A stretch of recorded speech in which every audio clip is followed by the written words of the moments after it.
So here in this video, I want to talk about the three most important things you need to consider before going into maggot production.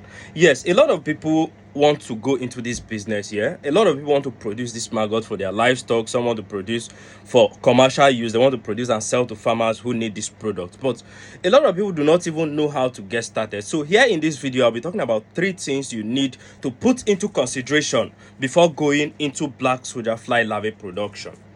Number one thing you have to consider if you want to venture into this business, you need to look at the waste, the availability of waste, because all of these maggots, when you produce them, they feed on organic waste. So you need to look at the availability of waste. Waste is the number one thing, because if you set up this facility, even if we set up this facility for you and you do not have the supply of waste, there is no way you can produce. There is just no way you can produce. So waste is the number one thing you have to consider. Secondly, you have to consider the availability of space. Space is also a key factor if you want to go into black soldier fly larvae production. It's very, very important, because imagine setting up an insectarium where you get to collect at least 500 grams of eggs every 3 days. And then these 500 grams of eggs, you have to incubate these 500 grams of eggs and then transfer them to a bigger space where they will feed. You understand? Remember, a gram of the BSF eggs produces between 2 to 4 kg of the fresh maggots. So if you have 500 grams of eggs, then you should be looking at nothing less than 1.5 tons of the black soldier fly larva, or 1 ton. Maybe because you're just starting and you do not have the experience yet. Let's put it at 1 ton. So where do you even raise the 1 ton of larva if you do not have that space? So space is also very, very important. Same as waste.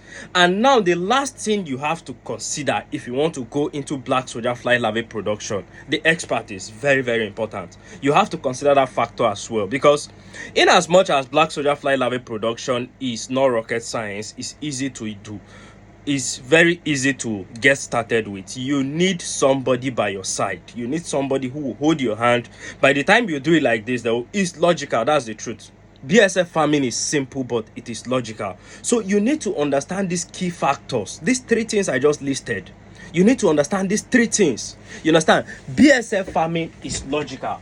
So you have to understand these three things. Let me see if I'll write it about, or maybe in the next video, I will have to list out some of these things and then give an illustration on how you need to put all of this in place, because a lot of people will say they own farm, they want to get started with black soldier fly larvae production, but they do not even know how to get started.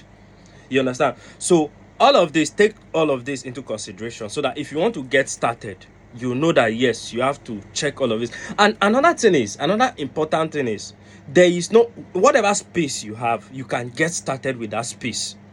You understand? You do not need a land size of 100 by 100 for you to even get started. You can get started as little as a space of 4 by 5 feet. Yes, you can get started from any level and you scale it up from there.